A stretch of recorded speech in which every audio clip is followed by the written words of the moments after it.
Online classes YouTube channel में आप सभी का हार्दिक स्वागत है। तो साथियों, आशा करता हूँ कि आप सब बढ़िया होंगे। तो इस वीडियो में हम बात करेंगे पीटीईटी 2024 से संबंधित।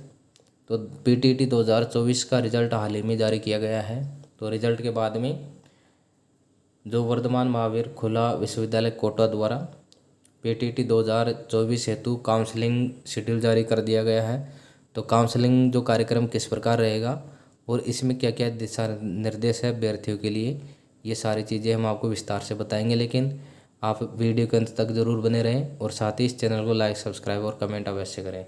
तो 4 वर्षीय integrated BA BEd, BSc BEd और 2 वर्षीय बीएड पाठ्यक्रम की काउंसलिंग रजिस्ट्रेशन की जो प्रक्रिया है वो इस प्रकार से रहेगी।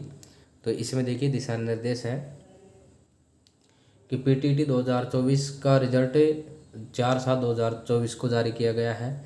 तो वो pttbmou2024.com पर उपलब्ध है। तो इसमें अंकतालिका में श्रेणी आदि दी गई है, तो उसमें अभ्यर्थी जांच लें कि उनका डेटा सही है या उसमें कोई त्रुटि है।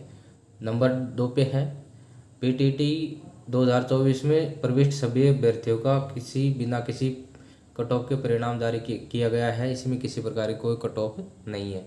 पाठ्यक्रम में प्रवेश हेतु पात्रता रखने वाला प्रत्येक अभ्यर्थी इस टेस्ट में अपने प्राप्त अंकों के आधार पर पंजीकरण रजिस्ट्रेशन शुल्क 5,000 रुपये जमा करा करके काउंसलिंग में भाग ले सकता है। यानी इसमें काउंसलिंग हेतु रजिस्ट्रेशन है 5,000 रुपये उसका शुल्क है।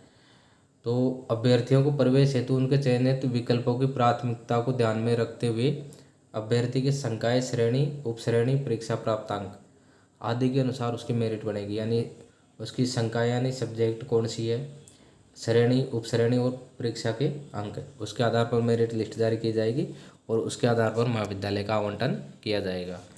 उसके बाद में देखिए, उसके बाद में एक निर्देश दे रखा है कि अभ्यर्थी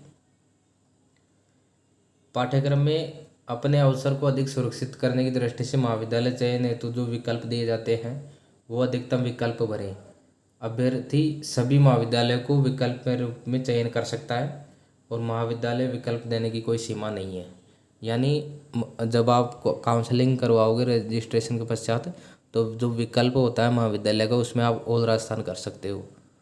तो उसमें आप अधिक से अधिक विकल्प भरें। अभ्यर्थियों को महाविद्यालय चयन हेतु ऑप्शन भरने की निर्धारित तिथि के पश्चात कोई अवसर नहीं दिया जाएगा। यानी जब आपका काउंसलिंग होगी और जो डेट आएगी उसके बीच ही आपको ऑप्शन भरने हैं। तो देखिए वो जो शेड्यूल है काउंसलिंग का, जो कार्यक्रम है वो इस प्रकार से रहेगा। तो आप इसमें देख सकते हैं। तो इसमें देखिए सबसे पहले ऑनलाइन काउंसलिंग हेतु रजिस्ट्रेशन शुल्क 5,000 ऑनलाइन ई मित्र के माध्यम से जमा करवाना। तो ये 6/7/2024 से और 12/7/2024 यानी 6 जुलाई से और 12 जुलाई तक आप इसमें रजिस्ट्रेशन करवा सकते हैं 5,000 शुल्क जमा करवा करके। फिर देखिए महाविद्यालय चयन हेतु ऑनलाइन विकल्प भरना, पंजीकरण शुल्क 5,000 जमा करवाने के पश्चात। तो आपने रजिस्ट्रेशन करवा दिया 5,000 का, उसके बाद में आप दिनांक 7/7/2024 से और 14/7/2024 तक आप उसमें ऑनलाइन विकल्प भर सकते हो। यानी महाविद्यालय का विकल्प आप उसमें भर सकते हो दिनांक 7 जुलाई से और 14 जुलाई तक। 5,000 का आपको रजिस्ट्रेशन करवाना पड़ेगा उसके पश्चात। फिर इसमें देखिए प्रथम काउंसलिंग पश्चात आवंटित महाविद्यालय की सूचना 17/7/2024 यानी 17 जुलाई 2024 को प्रथम काउंसलिंग के बाद में महाविद्यालय की सूचना, आवंटित जो महाविद्यालय उसकी सूचना जारी कर दी जाएगी। फिर देखिए प्रवेश हेतु शेष शुल्क 22,000 रुपये बैंक, ऑनलाइन या ई मित्र के माध्यम से जमा करवाना। अब 5,000 आपने जमा करवा दिया, उसके बाद में जो शेष शुल्क है 22,000 रुपये वो बैंक या ऑनलाइन या ई मित्र के माध्यम से जमा करवाने की जो डेट है वो 17/7/2024 से और 23/7/2024 तक आप उसमें 22,000 रुपये जमा करवा सकते हो ई मित्र के माध्यम से या बैंक द्वारा ऑनलाइन। फिर उसके बाद में प्रथम काउंसलिंग पश्चात आवंटित महाविद्यालय में व्यक्ति से रिपोर्ट, शैक्षणिक सत्र प्रारंभ। तो 17/7/2024 से और 26/7/2024 तक। यानी आपने फीस जमा करवा दी बैंक में या ई मित्र के माध्यम से, उसके बाद में आप महाविद्यालय में रिपोर्टिंग करोगे आपके समस्त दस्तावेज के साथ में। तो आप 17 जुलाई से और 26 जुलाई तक रिपोर्टिंग करने की डेट है। तो आप 17 जुलाई से और 26 जुलाई तक महाविद्यालय में रिपोर्टिंग कर सकते हो। उसके बाद में देखिए अपवर्ड मूवमेंट हेतु ऑनलाइन आवेदन महाविद्यालय में रिपोर्ट के पश्चात।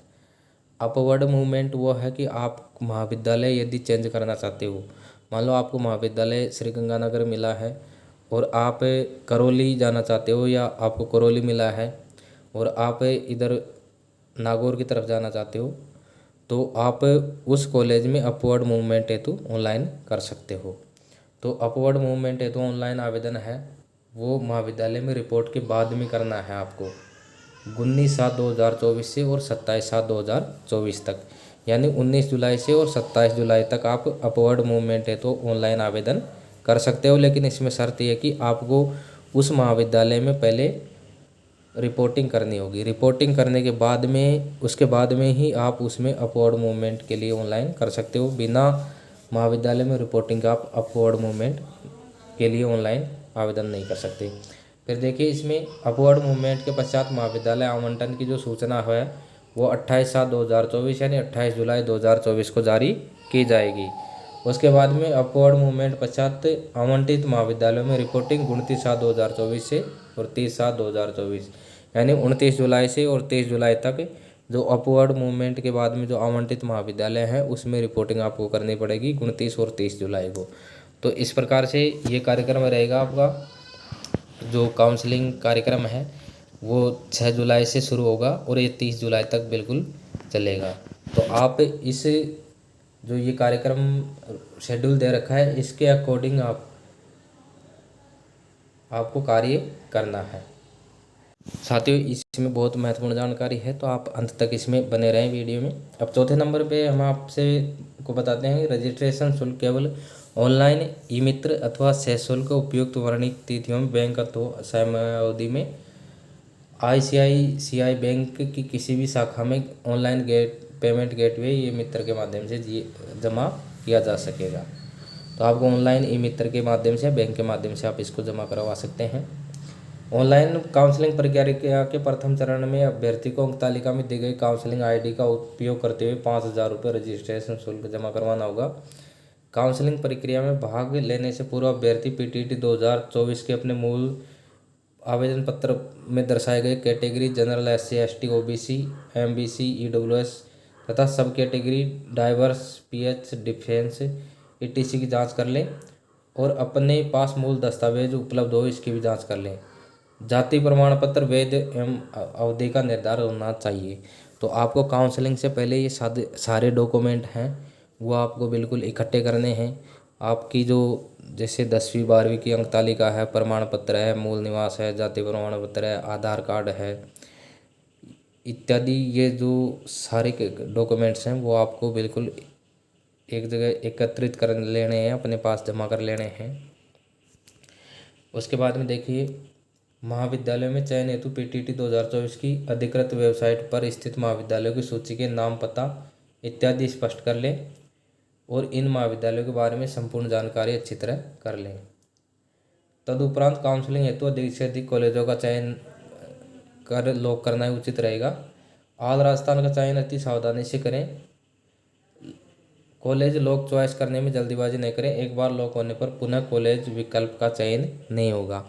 तो सबसे महत्वपूर्ण बात है आप जो कॉलेज चयन करो विकल्प भरोगे उसमें आप जहाँ से BEd करना चाहते हो या BSc BEd जो भी आप जहाँ जिस महाविद्यालय में आप प्रवेश लेना चाहते हो उसकी जानकारी आप अवश्य ले लें। आपके जो सूटेबल बैठे आपको वहाँ कोई परेशानी नहीं हो, जहाँ से आप करना चाहते हैं वहाँ पे या उसके आसपास आप वहाँ जो भी कॉलेज है उसके बारे में जानकारी ले लें। उसके बाद में आप अपने हिसाब से आपको जो सूटेबल बैठे उस हिसाब से आपको महाविद्यालय का आवंटन महाविद्यालय का विकल्प उसमें भरना है। और राजस्थान में अगर आप कर दोगे तो इसमें राजस्थान में आपको कहीं भी कॉलेज मिल सकती है, उसमें आपको प्राथमिकता नहीं मिलेगी।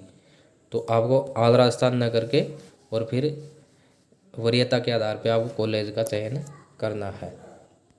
तो इसमें स्पष्ट दे रखा है कि कॉलेज चॉइस करने में जल्दीबाजी न करें क्योंकि एक बार लॉक होने पर पुनः कॉलेज का चयन का विकल्प का चयन नहीं होगा। दूसरा, अभ्यर्थी को महाविद्यालय आवंटित नहीं होने पर 200 रुपये कटौती करके 4800 रुपये रिफंड हो जाएंगे। किंतु महाविद्यालय आवंटित होने के उपरांत ऑनलाइन रिपोर्टिंग नहीं करने पर व शेष शुल्क जमा नहीं करवाने पर अभ्यर्थी के 600 रुपये काटकर 4400 रुपये रिफंड होंगे। रिफंड अभ्यर्थी के स्वयं के बैंक खाते में ही होंगे। अतः रजिस्ट्रेशन के समय बैंक विवरण यथा नाम, खाता संख्या, IFSC कोड इत्यादि पूर्ण सावधानी से भरें। अब देखिए, अभ्यर्थी को महाविद्यालय आवंटित नहीं होने पर, मान लो अभ्यर्थी को महाविद्यालय आवंटित नहीं हुआ और उसने 5000 रुपये जमा करवा दिए, तो उसको 200 रुपये की कटौती होगी और 4800 रुपये उसको वापस मिल जाएंगे। और यदि महाविद्यालय आवंटित हो गया और उसके बाद में ऑनलाइन रिपोर्टिंग नहीं करी उसने और सेल्स शुल्क जमा नहीं करवाने पर अभ्यर्थी के 600 रुपये काट करके 4400 रुपये रिफंड हो जाएंगे। तो इसलिए जो अभ्यर्थी है अपना जो बैंक से संबंधित जो विवरण है वो बिल्कुल अच्छी तरह भरे, सही भरे। अगला है कि काउंसलिंग के उपरांत अभ्यर्थी को महाविद्यालय आवंटन की सूचना उनके पंजीकृत मोबाइल नंबर पर प्राप्त होगी। तत्पश्चात अभ्यर्थी ऑनलाइन स्टूडेंट लॉगिन द्वारा वांछनीय दस्तावेज अपलोड करेंगे और उसके पश्चात शुल्क की शेष राशि 22,000 रुपये ऑनलाइन ई मित्र अथवा बैंक के माध्यम से जमा करवाएंगे। अब देखिए, इसमें काउंसलिंग के बाद में मोबाइल नंबर जो आपका रजिस्टर्ड है उस पर आपको महाविद्यालय आवंटन की सूचना प्राप्त हो जाएगी। उसके बाद में आप ऑनलाइन अभ्यर्थी ऑनलाइन द्वारा सभी वांछनीय दस्तावेज अपलोड करेंगे। ऑनलाइन दस्तावेज आपको अपलोड करने होंगे, जैसे जो भी 10वीं 12वीं की अंक तालिका, मूल निवास वगैरह जो भी हैं, और उसमें 22,000 रुपये ऑनलाइन आपको जमा करवाने होंगे। शुल्क जमा होने के पश्चात संबंधित महाविद्यालय द्वारा मूल दस्तावेज सत्यापन करने के बाद अभ्यर्थी का प्रवेश कन्फर्म होगा। अभ्यर्थी को महाविद्यालय आवंटन की सूचना प्राप्त हो जाएगी। महाविद्यालय आवंटन पत्र को डाउनलोड कर प्रिंट निकाल कर सुरक्षित रख लें। उसके बाद में जो अभ्यर्थी है वो जो मूल दस्तावेज है उसके वो लेकर के और उसमें रिपोर्टिंग करेगा व्यक्ति से, तो उसके जो अपलोड किए हुए दस्तावेज और मूल दस्तावेज उनको वेरीफाई करेगा महाविद्यालय। तो महाविद्यालय वेरीफाई करने के बाद में कन्फर्म अभ्यर्थी का प्रवेश कन्फर्म होगा जो सत्यापित होने के बाद में, और महाविद्यालय आवंटन की सूचना प्राप्त हो जाएगी। महाविद्यालय आवंटन पत्र को डाउनलोड कर करके उसका प्रिंट निकाल करके आप सुरक्षित रख लें। यदि मूल दस्तावेज वेरीफाई नहीं हो पाते तो उस स्थिति में अभ्यर्थी के 1000 रुपये काटकर शेष राशि रिफंड होगी। अब मान लो उसके दस्तावेज सत्यापन है वो वेरीफाई नहीं हो पाते किसी कारणवश, तो अभ्यर्थी के 1000 रुपये काट करके जो मूल उसकी राशि है वो उसको रिफंड हो जाएगी। अगला बिंदु है इसके अंदर, अभ्यर्थी द्वारा चयन किए गए महाविद्यालय में शुल्क 22,000 फीस जमा होने और महाविद्यालय द्वारा वेरिफिकेशन होने के उपरांत ही अपवर्ड मूवमेंट कर सकता है। अपवर्ड मूवमेंट के उपरांत नया महाविद्यालय आवंटित नहीं होने की स्थिति में पूर्व में आवंटित महाविद्यालय जिस पर अभ्यर्थी ने ऑनलाइन रिपोर्टिंग की थी वही महाविद्यालय आवंटित रहेगा और किसी भी स्थिति में फीस रिफंड नहीं होगी। अपवर्ड मूवमेंट होने पर नए आवंटित महाविद्यालय में ऑनलाइन रिपोर्टिंग करनी होगी, पुनः फीस और डॉक्यूमेंट अपलोड करने की आवश्यकता नहीं है। अब देखिए, जो अपवर्ड मूवमेंट का सिस्टम ये रहेगा कि अभ्यर्थी द्वारा चयन किए गए महाविद्यालय में 22,000 रुपये फीस जमा होने और महाविद्यालय वेरिफिकेशन होने के उपरांत ही अपवर्ड मूवमेंट कर सकता है। यानी उसमें रिपोर्टिंग के बाद में आपने रिपोर्टिंग कर दी, उसके बाद में अपवर्ड मूवमेंट के लिए ऑनलाइन करेंगे। और अपवर्ड मूवमेंट के अंदर मान लो उसको नया महाविद्यालय नहीं मिलता है तो उस स्थिति में जो पूर्व में आवंटित महाविद्यालय है वही रहेगा और उसमें किसी प्रकार की कोई फीस रिफंड नहीं होगी। अपवर्ड मूवमेंट होने पर नए महाविद्यालय में ऑनलाइन रिपोर्टिंग उसको करनी होगी तथा पुनः फीस और डॉक्यूमेंट अपलोड करने की आवश्यकता उसमें नहीं रहेगी। अगला बिंदु है, अभ्यर्थी को महाविद्यालय आवंटित होने और 5,000 और 22,000 बराबर 27,000 रुपये शुल्क जमा करवाने ऑनलाइन रिपोर्टिंग व महाविद्यालय द्वारा वेरिफिकेशन हो जाने के बाद किसी प्रकार का शुल्क रिफंड नहीं होगा। अपवर्ड मूवमेंट में अपवर्ड नहीं होने पर पूर्व में आवंटित महाविद्यालय में प्रवेश माना जाएगा और शुल्क रिफंड नहीं होगा। अब देखिए, जो 27,000 है 5,000 रजिस्ट्रेशन के और 22,000 मूल शुल्क है, तो ये 27,000 हो गए कुल शुल्क जमा करवाने के बाद में आपने शुल्क जमा करवा दी और आपने ऑनलाइन रिपोर्टिंग कर दी और महाविद्यालय ने उसको वेरिफिकेशन कर दिया। यानी आपने वहाँ चले गए और आपने ऑफलाइन व्यक्ति से जा कर के और दस्तावेज उनको दे दिया, मूल दस्तावेज, और उन्होंने वेरिफिकेशन कर दिया, तो उसके बाद में आपको किसी भी प्रकार का कोई रिफंड नहीं मिलेगा, आपकी फ़ीस वापस नहीं होगी। और आपने अपवर्ड मूवमेंट कर दिया ऑनलाइन और अपवर्ड मूवमेंट नहीं हुआ, तब भी आपको कोई फीस रिफंड नहीं रहेगी। महाविद्यालय आवंटन की प्रक्रिया पूर्णतः ऑनलाइन है और समस्त प्रक्रिया अभ्यर्थी द्वारा चुने गए महाविद्यालय, उपलब्ध सीटें, संकाय, विषय और अभ्यर्थी की कैटेगरी, सब कैटेगरी के अनुसार राज्य सरकार द्वारा समय समय पर जारी दिशा निर्देशों के अनुसार ही होती है। और एक बार काउंसलिंग प्रारंभ होने के बाद आवेदन पत्र में किसी प्रकार का संशोधन संभव नहीं है, जैसे कैटेगरी और सब कैटेगरी। अब देखिए महत्वपूर्ण बिंदु है कि सभी अभ्यर्थी काउंसलिंग प्रक्रिया से पूर्व जांच लें कि आवेदन पत्र में दर्शाए गए सभी तथ्य और उनकी अर्हता, कैटेगरी अर्हता परीक्षा में जनरल और AWS के लिए 50% व SC, ST, OBC, SBC, MBC, PH, PIDO और डिवोर्स के लिए 45% मार्क्स जरूरी हैं। यानी जो BA BEd या BSc BEd कर रहे हैं उनके लिए सीनियर में जनरल और EWS के लिए 50% अंक जरूरी है और बाकी और सब के लिए 45% अंक जरूरी है। और जो BEd कर रहे हैं केवल उनके लिए BA में 50%, जनरल EWS के लिए, और बाकी के लिए 45%। अगर आपके मान लो 44.99 है तब भी आपका प्रवेश नहीं होगा, और आपका 49.99 है तब भी आपका प्रवेश नहीं होगा। यानी आपको 50 या 45 पूरी प्रतिशत आपको चाहिए। BEd पाठ्यक्रम में समय समय पर जो भी नियम है वो राज्य सरकार या NCT द्वारा लागू होंगे। अभ्यर्थी के दस्तावेजों की सत्यापन की पूर्ण जिम्मेदारी है वो महाविद्यालय की रहेगी। जो अभ्यर्थी निर्धारित तिथि तक महाविद्यालय में रिपोर्टिंग नहीं करेंगे उनका प्रवेश स्वतः ही निरस्त हो जाएगा।